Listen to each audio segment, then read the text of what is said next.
Want to try to demonstrate controlled ascent through most engine cutoff. We want to try to demonstrate that hot staging separation and boost backflip, trying to basically demonstrate controlled burn and entry and that soft water landing. Like you said, it will help inform when we attempt a land landing, but we start in the water first.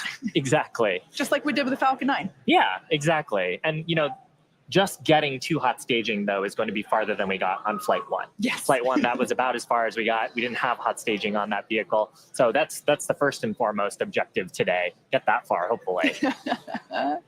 Fingers crossed.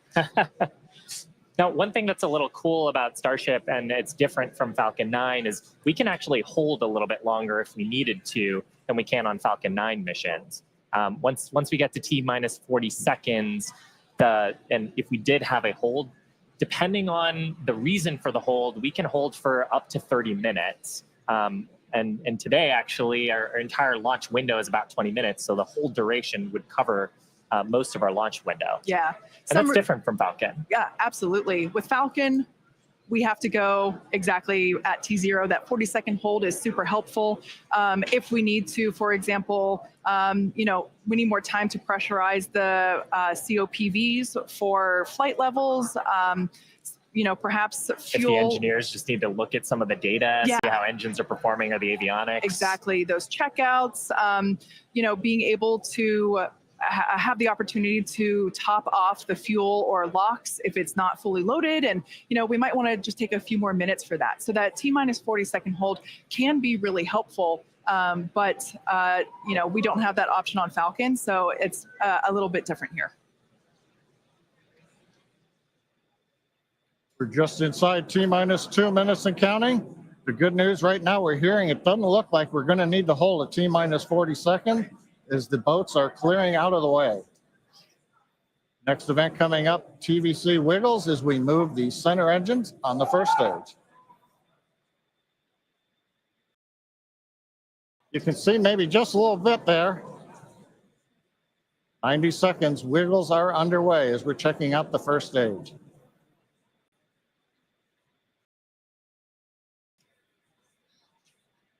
TVC checks are complete. Next major event we're going to hear, hopefully, is the flight director go for launch at T-minus 30 seconds.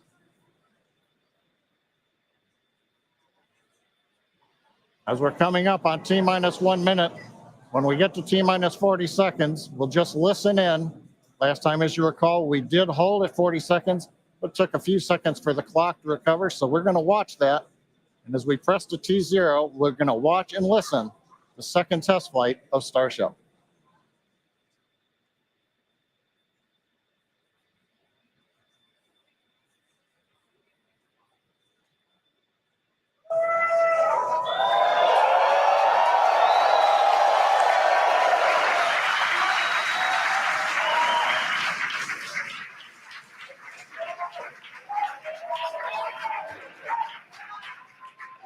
T-minus 30 seconds. Back to rapid recycle.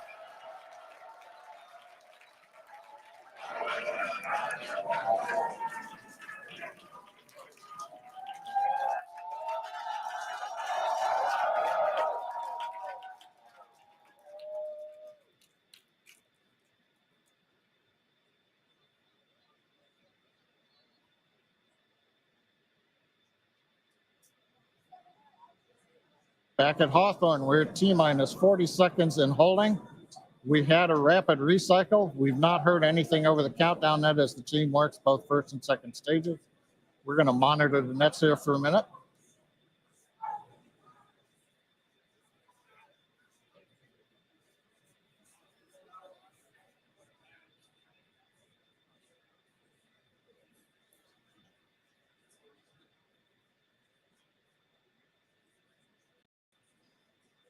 Got a little bit of an update.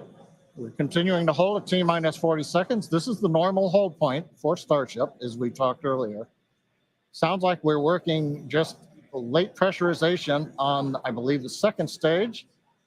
Team is working it. All the other systems are on hold right now at 40 seconds. We can hold here for about 15 minutes or so. before we would run out of window for this morning. So right now they're working on filling pressure vessels. And ideally we'll be able to solve this and come back and release the clock at T-minus 40 seconds. We're going to continue to listen and monitor for another few minutes.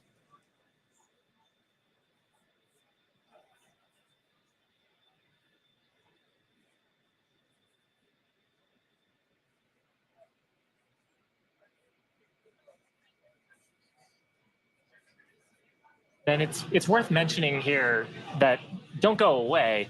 We are holding at T-minus 40 seconds, but once the teams have resolved and see the data that they want to see, the clock can restart straight away and it'll start ticking down from T-minus 40 again, all towards liftoff. Yeah, exactly. Now, while we do have the ability to hold for up to 30 minutes, we only have a 20-minute launch window. So don't go away. Don't change the channel. And just like Shiva said, we can restart that clock. And there it is. And there it goes. Clock is rolling. T-minus 30 seconds.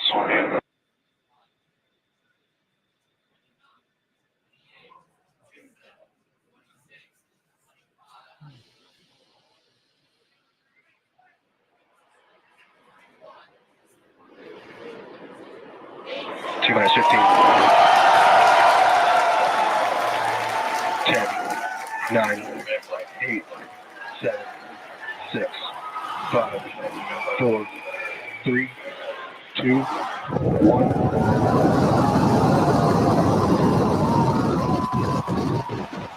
We have liftoff.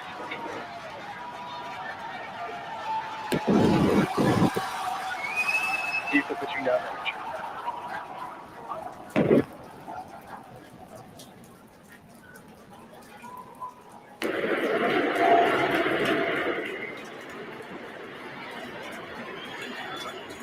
Chambers pressure nominal.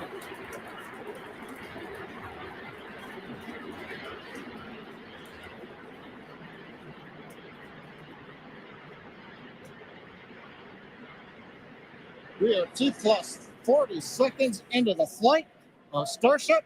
33 Raptor engines powering the first stage. Power and telemetry nominal. We've heard power and telemetry nominal call out. We're heading downrange over the Gulf of Mexico.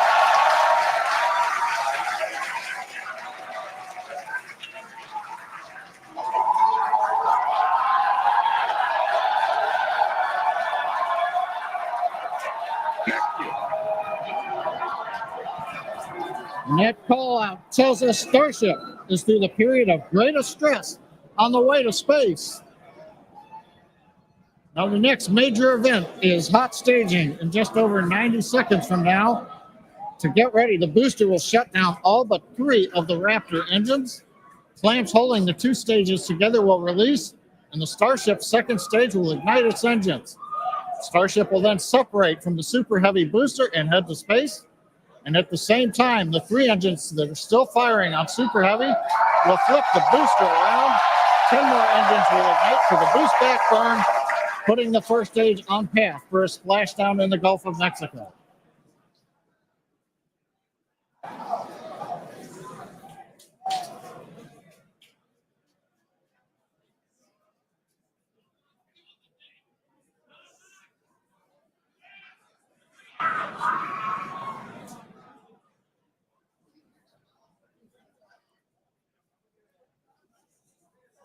Engine power continues to look nominal on 33 Raptor engines. We're about to shut down the first stage and perform staging. Let's watch and listen.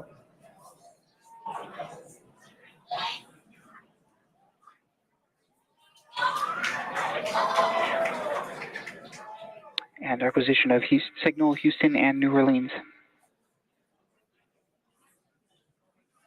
Booster engine cut off.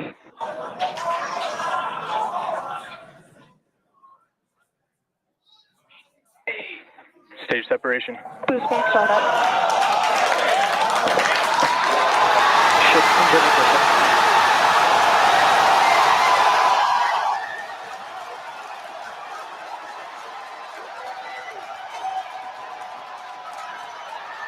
You're hearing the cheering.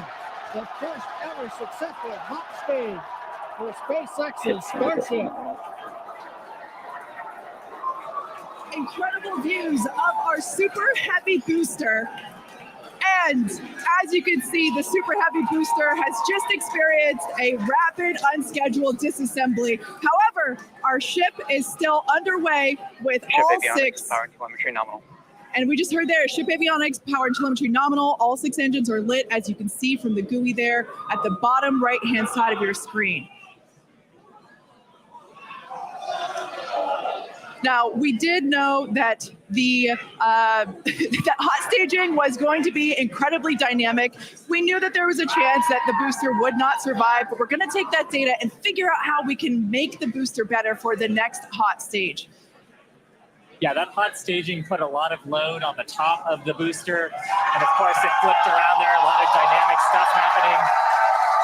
But ship is still going strong. And it's doing great. Right now, the ship, the second stage, is on its way. As like we said, you can see all 6 of its engines are ignited. The next major milestone for the ship will be the shutdown of those engines, or SECO, second engine cutoff, which if you follow our Falcon 9 launches, familiar terminology there. So far, today has been incredibly successful, even with the RUD of the Superheavy booster. This is amazing. Primary objective of the booster today, to get to hot staging, to get ship on its way to orbit. It did that admirably. Yeah, we definitely asked. Starship trajectory nominal. All right, great news there. That trajectory for ship is Acquisition of nominal. signal, Cape Canaveral. Once again, Starship's second stage is firing those engines. And as you just heard, everything's looking good. Now for the ship, we wanted it to survive hot staging, which as you can see there by that little dot on your screen, it did. We also want to basically demonstrate that the successful startup of those engines, demonstrating controlled ascent, which is what it's doing right now, and eventually orbital insertion. We are hoping to basically send this around the Earth, and if it makes it this far, splash down in the Pacific Ocean, a couple hundred miles north of Hawaii. Now, if we get that far, like all of that sounds great. Secondary objectives for ship, again, continuing to gather engine data and about its health, performance. Nominal ship chamber pressures. Great news there. That tells us that the chamber pressures inside of the Starship, again, that's that small dot on your screen, basically the propellant pressures in the ship are looking good. Yeah, the bottom right corner of your screen, you can see essentially a user interface showing us which engines are lit. So the 3 center sea level Raptor engines on ship are gimbaling engines. The 3 outer engines in the triangle, the larger ones, are Raptor vacuum engines. All of them continuing to file. Com o novo enoprobiótico, depois de cada ida ao banheiro, você se sente assim. Ajude a regular sua flora intestinal com o novo enoprobiótico, o eno que cuida do seu número 2. That we are still on a nominal trajectory here, and seeing nominal pressures means that we have a really good shot of hitting our target orbit. Yeah. Now, if the booster had survived, we would be around the time where it would be getting ready to land, performing its re-entry, but it unfortunately did not survive. That being said, that's okay. It survived several seconds after hot staging, so we're going to take that data and improve the hot staging sequence and probably improve the hardware itself for the next flight.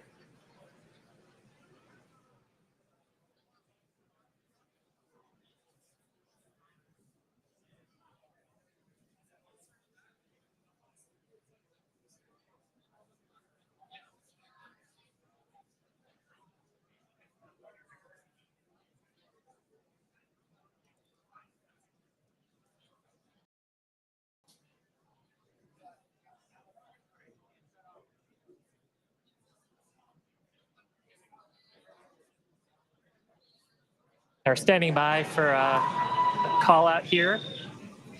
Coming up on the projected time that ship would shut down its engines.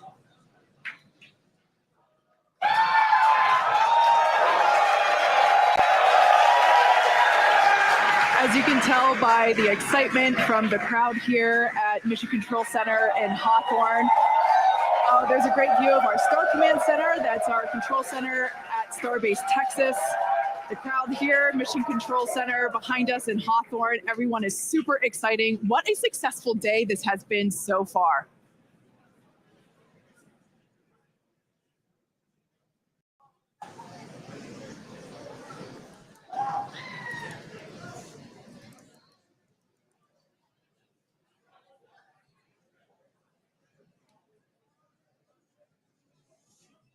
And I mean, up to this point, major successful milestones through hot staging, which was the big objective today.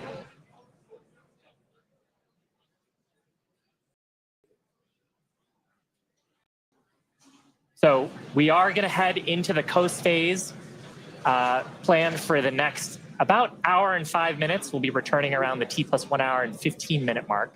And that's while we're waiting for Starship to continue on to its next step for reentry. We're not totally sure what video we're going to get, and that video comes normally by overflying ground stations, but we don't have a ton along our flight path. So fingers crossed that we will get some via Starlink on this mission since we're testing that out.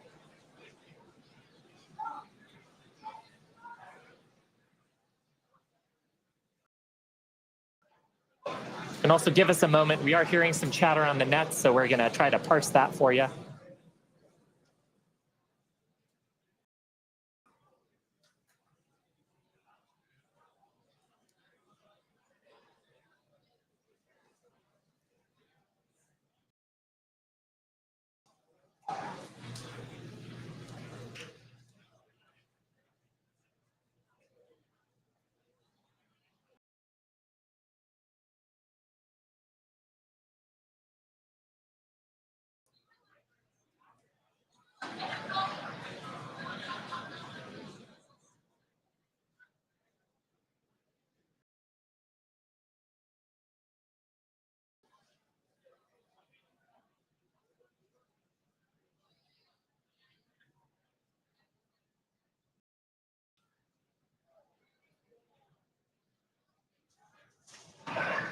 John Innsbrucker back here in Hawthorne at our webcast desk. We have lost the data from the second stage. We had heard a call out that we were internal guidance, which means we were getting near the end of the approximately 6-minute burn of Starship, but we haven't gotten any more data since then. So we think we may have lost the second stage. So we would not be into coast phase. We wouldn't be able to come back in an hour or so and possibly get ready for reentry. However, what we do know right now is we had an on-time launch at 7 o'clock. We got through the boats. First stage looked beautiful with 33 Raptor engines firing. We got the hot staging, you know, the thing that we really wanted to see and impressed. We saw the separation. We saw the flip maneuver. We saw the light up of the 6 Raptor engines on Starship, and it headed away. Everything really looked good. But what we do believe right now is that the automated flight termination system on second stage appears to have triggered very late in the burn as we were headed downrange out over the Gulf of Mexico. But the real topping on the cake today, that successful liftoff, Kate, Shiva, the hot staging is just beautiful. Exactly what we were looking for. Yeah, ultimately, honestly, such an incredibly successful day. Even though we did have a RUD or a rapid unscheduled disassembly of both the Superheavy booster and the ship, that's great. We got so much data, and that will all help us to improve for our next flight. Of course, and that's why we flight test, and you can bet that there's going to be more to come. So we really do want to thank you all for joining us. Of course, we want to thank the people of Cameron County. We want to thank all the federal agencies that have supported us for our test. And of course, a huge congratulations to the entire SpaceX team on getting through this flight test today.